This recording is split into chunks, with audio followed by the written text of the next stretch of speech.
Hello everyone, it's Shane Kanto, your Wasteland reviewer, and I'm here to review Glass Onion, a Knives Out mystery, and this is the newest film from Rian Johnson and Daniel Craig as they make their first sequel, their first Netflix sequel to their breakout hit Knives Out, and famed Southern detective Benoit Blanc is back, and now he's in Greece on a private island of a mogul billionaire who brings his friends to this island, and so for some reason Benoit Blanc is there as well.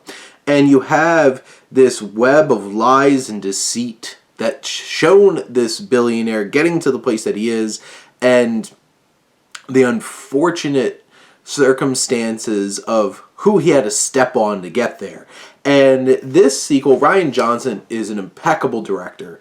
This has so much energy and propulsion forward. The 2 hours and 20 minutes fly by.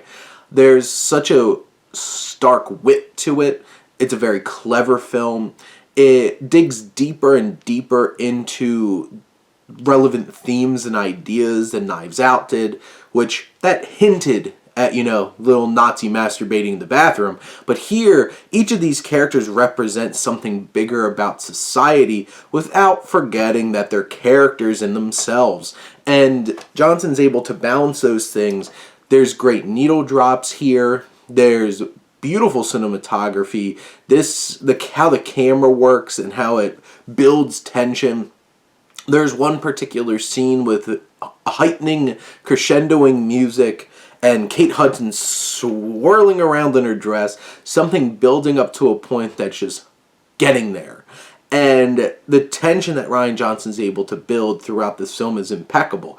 And his writing is impressive as well. You see a film that is introduced with a puzzle box invitation, and this whole entire narrative is a puzzle box, and how it fits together in a complex and intriguing way, where you think the film is climaxing and maybe climaxing a little too early. The whole film flips on itself, and you are left to think, oh, what's actually going on here? And the way that he subverts so many different things, and even the subversion of making us think that we might be overthinking everything that's going on in this film.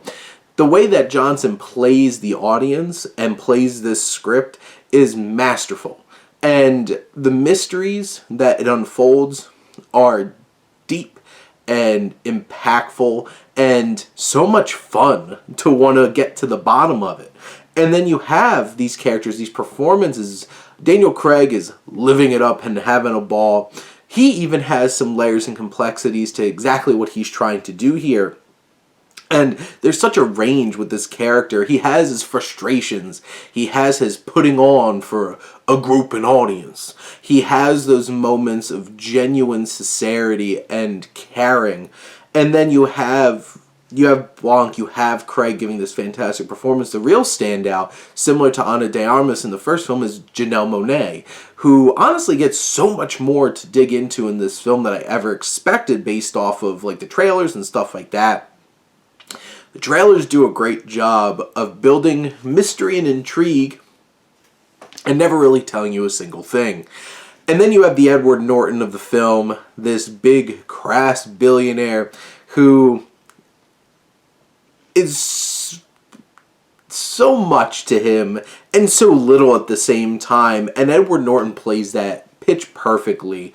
And then you have the rest of this cat, Kate Hudson, being this lofty, airy, airhead kind of character who just lacks substance but thinks that she's so much more than she is. You have this men's rights activist, Macho Batista, who just embodies that aggression and that idea so well. Catherine Hahn and Leslie Odom Jr. are much more subdued in what they're doing, but there's so many layers and complexities and something intelligent about what they're doing and nefarious about all of them. And then you have so many great just added in little characters throughout, like Madeline Klein and Jessica Henwick just having some great performances. And there's a bunch of amazing cameos throughout this film that are just fantastic. And I'm even looking at IMDb. I hadn't looked at it beforehand, and there's even cameos that I didn't even notice.